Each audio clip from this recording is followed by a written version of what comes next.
Here I have Samsung Galaxy M04, and today I'm going to show you how to wipe cache from this device.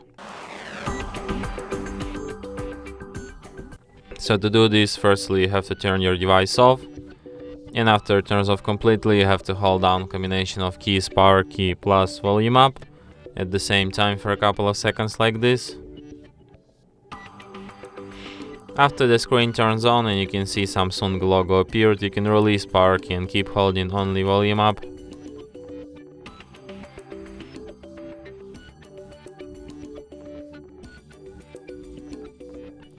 In the following menu, using volume keys to navigate and power key to select, you have to select an option Wipe Cache Partition.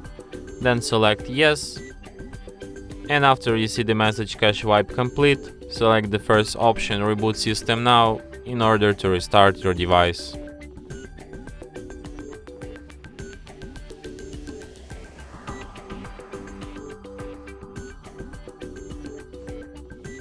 And that's it. Thanks for watching. If you find this tutorial useful, don't forget to hit that like button and subscribe to our channel.